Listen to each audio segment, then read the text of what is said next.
Working hard towards your goals is great. I live for the grind, and I know many others on the same path who hustle and hustle to get to that next level up in life.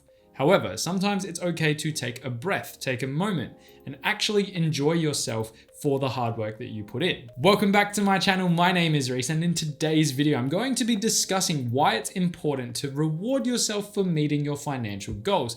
And throughout the video, I will probably touch on a couple of examples that I do and some suggestions and future examples that I might put into place myself. Building wealth starts off by learning how to discipline yourself when it comes to saving and spending money. There is also a level of budgeting that comes into play, which can be quite difficult in the early stages of your journey to stick to. And once you get the fundamentals down, it becomes a way of life. It starts to become a fun part of your day-to-day and weekly life where you can continually put the same processes in place with ease, which reduces financial stress in a nutshell. And this can lead people down a bit of a dangerous rabbit hole. If they spend their whole life trying to save money and never actually enjoy it, what's the point? It just kind of doesn't make sense. This is where finding balance with your money is great. Rewarding yourself for achieving a financial goal, or in general, any goal, is important in moderation. I'll leave it in moderation, but doing this can also be a great motivator to continue on with the practices that you've put in place to achieve this goal in the first place into the future. As a very simple example, let's say you want to set aside $100 every week until it reaches $1,000 for the purpose of investing. Let's say you reach that goal. Fantastic, good on you. So you invest that money for your future. That's a great thing you've just achieved. Now let's say to reward yourself, you take yourself out to a nice dinner. You spend $50, and while you're eating that meal, you go, this was great. What a fantastic thing I've done. I'm enjoying the reward of achieving that goal, and I've also put money away for my future. I want to set the same goal and have the same reward when I do that again. Rinse, repeat. Simple motivation to get back to that same spot whilst also doing something that's going to benefit your future. The flow-on effects from this can be really positive. It is something that I have practiced for a very long time. It introduces rewards in moderation, which makes the reward itself much more meaningful when you finally get to experience it. And rewards can really be anything you want them to be. It doesn't necessarily need to be you spending money to reward yourself. I find small rewards in the small things, like updating my personal finance tracking spreadsheet. I really love being able to see this thing come to life. I've set it up in a way that allows me to track important metrics and data for my own personal life, and it's the most rewarding thing in the world, seeing it being filled out and being able to use that data to make videos like this talking about things that have worked and things that haven't worked for me. I think it's a really valuable resource and something that I get a lot of joy out of using. I know that this example in particular might sound kind of sad, but it's just like playing a video game and unlocking certain achievements. As I get closer and closer to achieving financial goals that I've set, this allows me to kind of watch that progress and actually contextualize how much work has gone into it. So it's very rewarding when I get to update things like my spreadsheet in particular, and it's why I kind of wanted to use it as an example where I'm not necessarily spending money to be able to reward myself for achieving a goal. It's finding rewards in the little things is kind of like the lowest level that you can go before we get into the more bigger examples. And just for your own information, I've actually made the template for my own personal finance tracking spreadsheet available free to download. It's down in the description below. Feel free to check it out if you wish. Feel free to take a copy and use it for yourself if you don't have one. And if you want to understand how to use it, because it's not overly explained well in my mouth words coming out of my mouth right now, I've made a video discussing that more in depth, almost step by step. So feel free to check that video out after this one if you think you might get some value out of using it. And while you're down in the description, if I could ask you to just quickly hit that like and subscribe button, it really does go a long way for the channel, and I really do appreciate the support. Anyway, there definitely are a few ways that I choose to reward myself when I achieve my financial goals, and yes, they do include money. I'm going to start with the more big ticket items to begin. To be clear, as someone who is definitely very careful with money and very structured with money, I still like to buy expensive things, and I'm not one to shy away from spending money on quality. If I buy quality, yes, I definitely do take care of what I'm buying. However, it does not necessarily mean that I'm not willing to spend money on a good item. The thing to understand about this though is that if I just went out into the world and purchased what I wanted when I wanted, I would definitely drain my bank accounts very quickly. When I set my sights on purchasing an expensive item, let's use buying a brand new phone as the example. That is something that's probably going to cost me in excess of $1,000. The way I approach it is I will set aside a portion of my income every single time I'm paid to go towards that particular purchase. This does three things, or allows me to enjoy this product in three different ways. Number one is I get a brand new expensive toy that's nice and shiny that I can fixate on for like 2 weeks before I get bored of it. Number two is that I don't have to feel guilty for spending the money on this item. I've purposed money, I've put it away for this intended purpose, and now that I can afford it with the money that I've got, happy days, I can buy it, no problems. And number three is that it's much more rewarding because I've achieved a financial goal in itself by setting money aside for this particular purchase. So that is big ticket item number one. That is how I go about purchasing expensive products and items.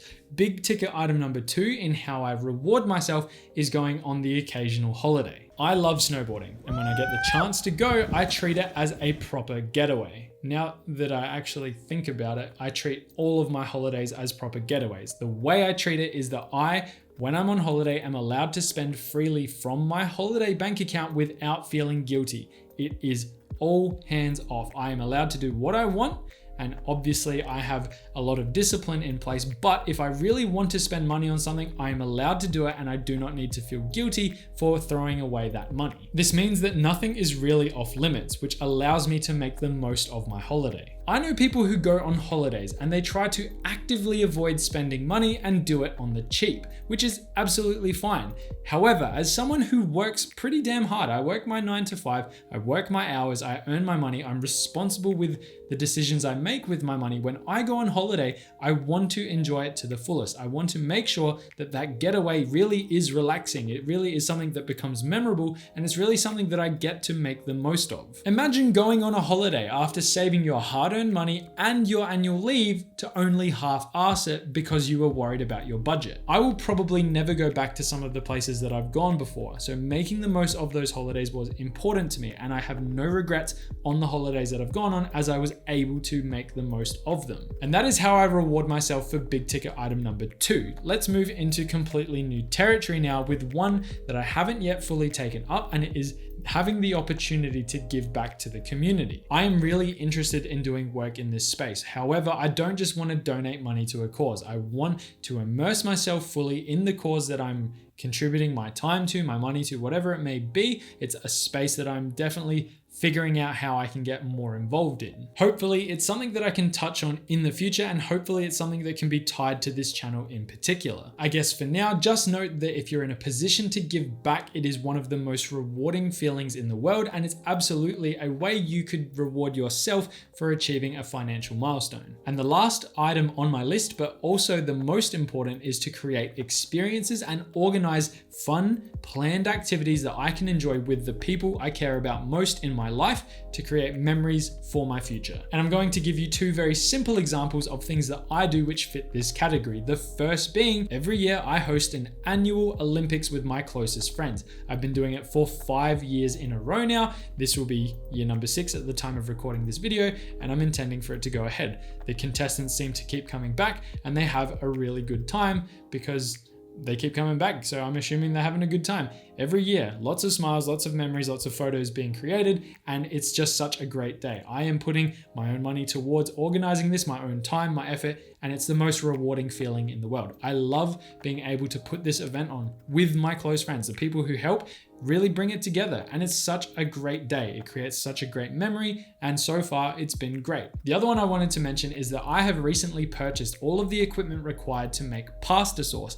If you're not Italian, it probably won't make a hell of a lot of sense, but if you are Italian, you should get it. Definitely hit that like and subscribe button down below if you understand where I'm going with this. I'm intending to make 300 bottles this year and divvy them out between my friends that come and help on the day, which is going to be a lot of fun. The idea behind this is to create a tradition, introduce new culture, basically introduce something new to the people who don't really have this exposure or have never done this. It's a lot of fun, it's a great day, you get something out of it, and it's a memory that I get to put into the back of my mind. On top of this as well, it creates further engagement because pasta sauce in particular, once you use what's in the bottle, you wash it out and then you reuse them to pack sauce in the future again. So the person who's used the bottle, the friend that I have, empties it out on a dinner, they make the dinner, they wash the bottle, and then they go, hey, I've got an empty bottle that's got to go back in your shed. I'll come around and drop it off. We'll have a chat. great. It's realistically the most rewarding thing in the world to me.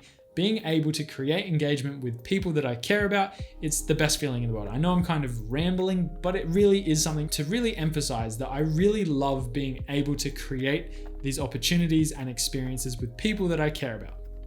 That's number 2. Ultimately, this reward category is all about inclusion for me. The reward is being able to put money towards things that allow me to create these experiences. Being financially responsible is important. However, you need to live your life as well, rather than it being permanently second place to your bank balance. It can be addictive to not spend money, which I know sounds counterintuitive, but it really is a problem. Like, I know people who are so anal about spending money that it seems unhealthy. They never have the opportunity to enjoy it. Some people never reward themselves and just stay on the grind. They don't understand that there will always be another financial goal, another financial milestone, something else to work towards. Like, you don't finish saving money and then they die. Why would you do that? You should be able to enjoy some aspects of earning money.